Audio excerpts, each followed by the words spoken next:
Srila Prabhupada, dear Shri Chaitanya Mahaprabhu, Shri Shri Panchatattva, Shri Shri Radha Madan Mohan, Shri Shri Lakshmi Nrsingadev, if you so desire, please empower us to chant the Maha Mantra with full-hearted enthusiasm and concentration.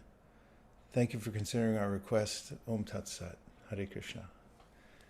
So once again, we're gathered together for the most recommended of all processes of bhakti yoga, or of any process whatsoever, considering our parampara coming down from Sri Chaitanya Mahaprabhu, who taught that there's no other process that's effective in the age of Kali except for chanting the holy names. We're very fortunate because somehow or other we moved heaven and earth to get on this call and be together to chant Hare Krishna. It's not so easy moving around this earth. That's why the realm we live in is called Durga, which means Durgachati, very difficult to go. The only solution, the only way to make that Durgachati an easier place, or actually become separated from the heavy energies of the material world, is by taking shelter of the holy names. And so the Japa is the mainstay of every practitioner.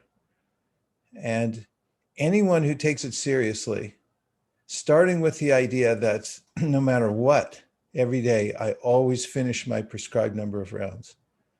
Anyone who thinks like that is a high-level sādhaka. And anyone who does that without fail will make advancement in devotional service without any doubt. So this is make Japa great again. And it means make it great again. Even if it was great yesterday, you have to start over again today and make it great today. Every day is a compartmentalized unit. And we can't rely on the past. We have to say today is the day when it's going to be great. So knowing that we're authorized by the great ācāryas, all of them recommend, mukta-kaler upasyamānam, all the liberated personalities recommend chanting Hare Krishna. The śāstra recommends chanting Hare Krishna. We have full permission to do what we're doing here today. So let's chant together for a little while, starting by repeating the Panchatattva Maha Mantra, and then we'll do the Hare Krishna mantra. But before we do, I'm just going to read a couple of words from His Divine Grace A.C. Bhaktivedanta Swami Prabhupada to fortify us. Sri Krishna Chaitanya Mahaprabhu has 5 features. What are those? Krishna, Krishna's manifestation, Krishna's incarnation, Krishna's different potencies in this way. And Krishna, the source of devotional service. He is Krishna Chaitanya, Bhakta Shaktikam. To advance in devotional service requires spiritual strength. It is not so easy thing. That spiritual strength is also Krishna, Bhakta Shaktikam. Therefore, we have to practice Hare Krishna, Krishna Krishna, Hare Hare, Hare Rama, Rama Rama, Hare Hare. Krishna advises, always think of me. Where is the difficulty? We have to think of something. We cannot keep our mind vacant. That is not possible. So make it a point that think of Krishna. That's all. Think of Krishna, and if you chant, if you engage your tongue, Hare Krishna, and if you hear, then everything is compact in Krishna consciousness. Jai Shri Krishna Chaitanya Prabhu Nityananda Sri Advaita Gadadhara Shivasari Gaura Bhaktivinoda Jai Shri Krishna Chaitanya Prabhu Nityananda Sri Advaita Gadadhara Shivasari Gaura Bhaktivinoda Jai Shri Krishna Chaitanya Prabhu Nityananda Sri Advaita Gadadhara Shivasari Gaura Bhaktivinoda Gaur Premanande Haribo Haribo Gaur Premanande Haribo. Sorry, my Prabhupada box ran out of fuel. I must have been playing it too much. So how many of you felt just during that period that you were in the right place at the right time? That there's no place you'd rather be? That's a very good place to be, because it's the truth. Nambina kichunahi ko oro choda bhovanamaji. Bhaktivinoda Thakur says that this feeling comes into the mind and heart of those who are chanting Hare Krishna. Finally, I'm in the right place at the right time. There's no place else I'd rather be. That's a sign that the Japa is going well, that you don't want to be anywhere else. This is where I want to be right now. Preliminary sign of advancement in chanting Japa. And then it's also true that all progress comes from rendering this service to Krishna by using the tongue. Now, little homework, but go, not now, but later, look in the mirror and open your mouth and just watch how the tongue fits right. The teeth have kind of like an oval shape, and notice that the tongue fits exactly in there. It's not too long, it's not too short. It's exactly the right length, hopefully. And it fits right in between the teeth. You didn't notice it a minute before, but you will. And if you look at it in the mirror, you'll be amazed. And you'll think, like, how did they do that? And it's such a sensitive thing, the tongue too. And the teeth are so unrelenting, but they coexist in there. And it's a remarkable instrument, the tongue, the human tongue especially. Lizard tongues, they're for eating bugs. The dogs, they're for, that's how they perspire. They open their mouth and the stuff comes out. But human tongues are meant specially, this is from the Chaitanya Bhagavat, I'm not making this up. It is especially meant for chanting Hare Krishna. So it's designed for that. And if you chant Hare Krishna with your tongue, you're doing seva, the best kind of seva, worshiping Krishna. Krishna wants us to worship him. And the way he wants us to worship him is with our tongues. Sevan muki jivado swayameva spuratyada. Start with your tongue, do your seva. And the great souls do this. So if we do it, this seva every day with our tongue, and we start feeling every day like there's no place I'd rather be but here chanting Hare Krishna, and that everything else will grow from this. This is the place where I'm watering the root of the tree, and it's the most important thing in my life. Nothing else is important. Then at this time, other than chanting, then we chant good japa, and we can go into higher levels of devotional service very naturally by doing good japa. I'd like to hear what any of your thoughts were during this last 37-minute session that we had of just chanting, nothing else to do. What was your experience? Doesn't have to be great. It could be like, oh, it was horrible, I couldn't sit still, whatever. Naimisharanya, where's the Kumaras? Hare Krishna. Hare Krishna. So when I started Japa, my mind was so agitated. My mind was thinking, how am I going to do this? How am I going to do that? But as I kept going, deeper and deeper, and just hearing Krishna's name, it made me realize that, why am I thinking so much? Like Krishna is, without me, Krishna is taking care of everything. I'm not doing anything. And what you just shared, that just by good japa, everything comes. That really helped a lot. So I really felt very deep connection today as I was doing my japa. Beautiful. Thank you for the reflections. And Shraddha Shabde Vishwas Kohe Sudridanishjoy Krishna Bhakti Koila Sarva Karma Krita Hoy. Kaviraj Goswami says that this feeling, it's a feeling you get that I don't want to be anywhere else, and everything else is done by doing this chanting of the names. Everything else, all my work is completed. Everything is done by chanting. And this is called Shraddha, or faith. And that the more that thickens, the more, we take shelter of the holy names. Okay, let's hear a few more. Hare Krishna, Guru Maharaj. Hare Krishna, Sri Madhava Mahotsava. Jai, I was really appreciating one point you made last week, that to really, when we're chanting, to please beg Krishna to empower us in our service.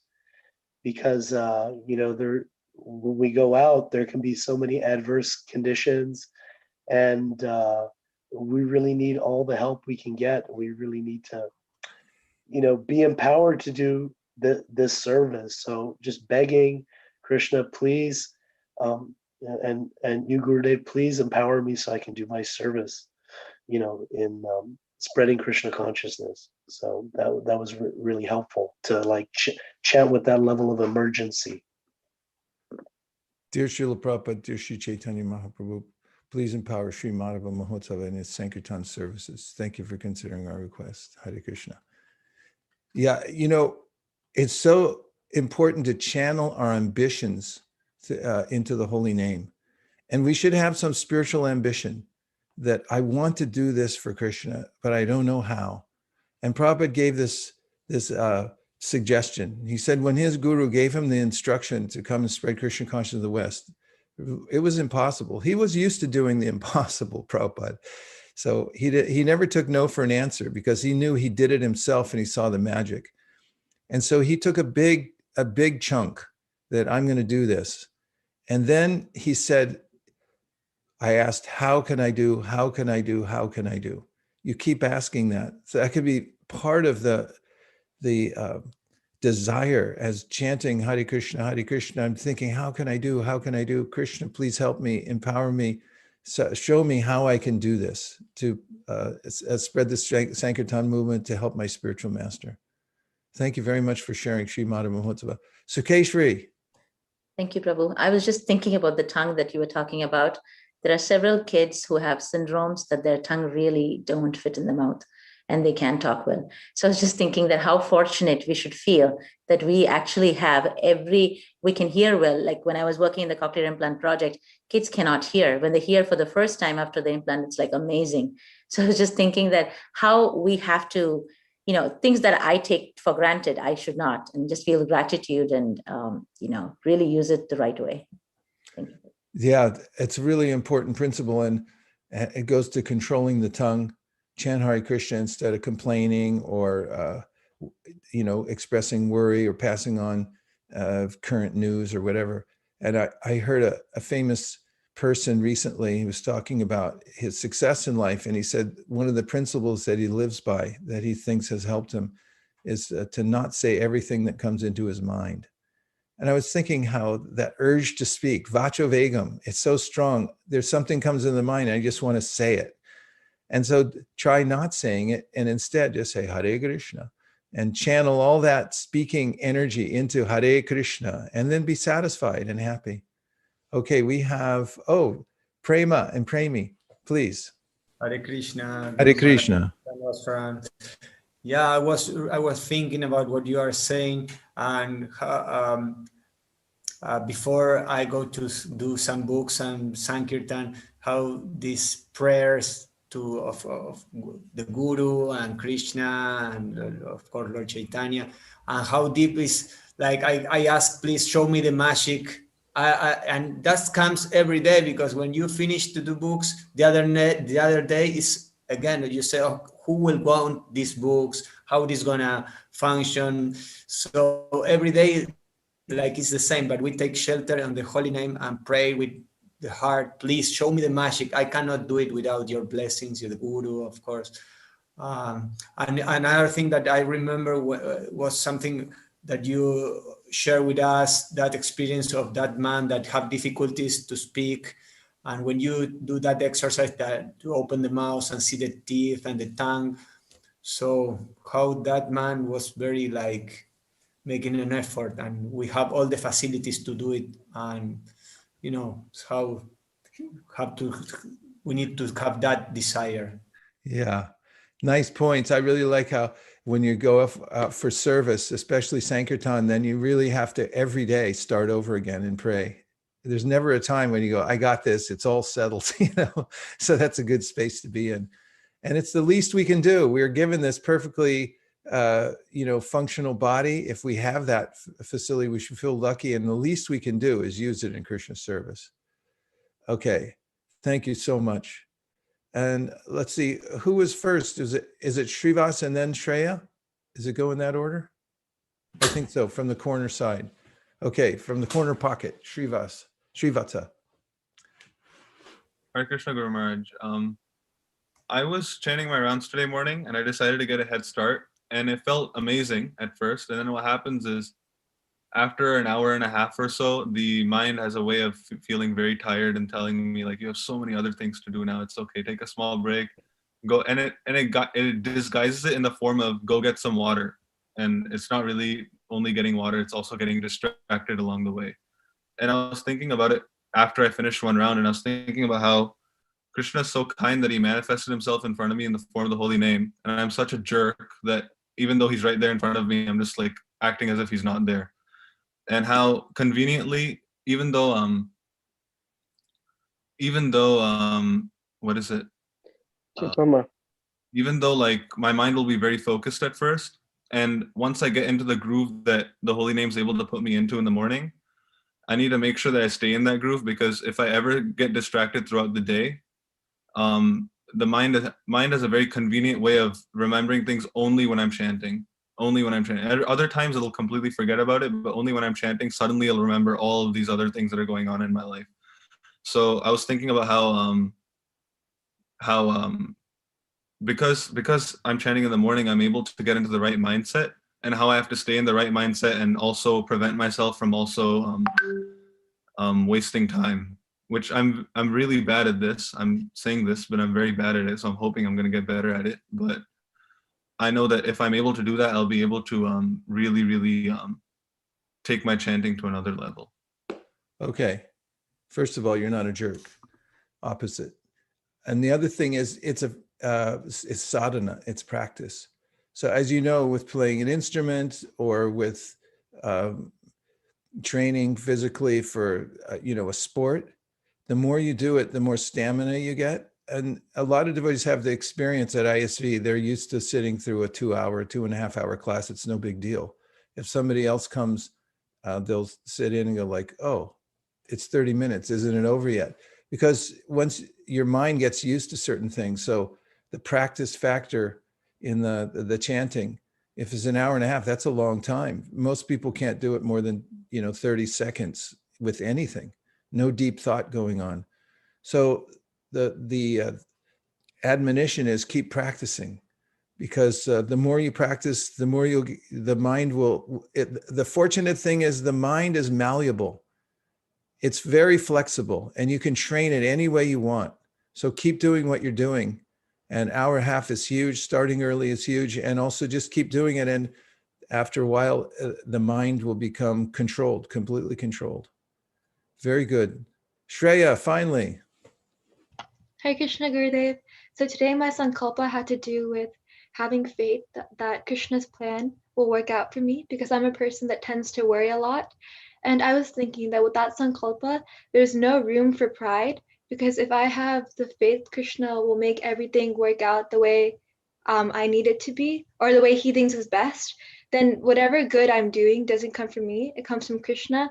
Yet my mind doesn't like to agree with that philosophy. But I was just thinking how restricting it is to feel pride, and other ācāryas as well. I was listening to something by Rampuru Mataji. She's a pastoral counselor, and she was actually saying that ācāryas are undigested and unreconciled grief feelings that we have as like barriers of self-defense, so that we can focus on our false identification. And I was just thinking about that, and I was like, in this whole course that I'm taking, not processing your grief is a huge deal. It's like it can destroy you. So with our ācāryas, if we don't process that, and I guess like just embrace that we're imperfect, and I feel pride, but just understand that yes, I do expect things from other people, but know that the feeling of not expecting, and that working to serve Krishna and to serve Guru, to serve you, that gives you so much more happiness. It's not about where I am now, but it's about where I'm looking towards. And just all of that together, combined with praying to the supreme merciful person who has the power to change everything, I feel like it's so empowering that even if I show up some days and I'm not at my best, he's still happy I showed up. Shreya, that was a PhD thesis you just presented there. There were a lot of subtleties there that were very interesting, and I really like the points you brought in from your learnings from Ram Baru, and that's something, yeah, that could be codified. Very interesting and helpful. Thank you very much. Subhadra, were you going to make a point? I thought I saw you come on and then you switched off again. You're out on Sankirtan already. Sorry. Oh, no problem. Good to see you. Hare Krishna. Okay, everybody, I have to jump into India land right now. I have a MSF program that I have to go to in somewhere in India. So I'm going to dive in the Ganges and then come out in India. And meanwhile, I just have to say, I'm so heartened by this, being here all together and chanting Hare Krishna, because it's the right thing to do. There's nothing more correct and aligned than just doing what we're doing here, is chanting Hare Krishna. So don't let anybody push you around, including your mind, or anybody else for that matter. Don't let the little man in the window box of your smartphone push you around. Don't take no for an answer. We're chanting Hare Krishna, and we're not taking any kind of instruction from people who don't align with that process. We're going for the Hare Krishna thing all the way. Thank you very much, everybody. And please keep the vibration going. I will see you on the flip side.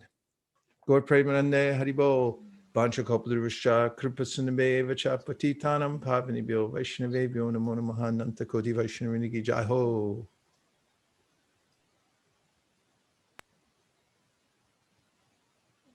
Hare Krishna, Krishna Krishna, Hare Hare, Hare Ram, Ram Ram, Hare Hare.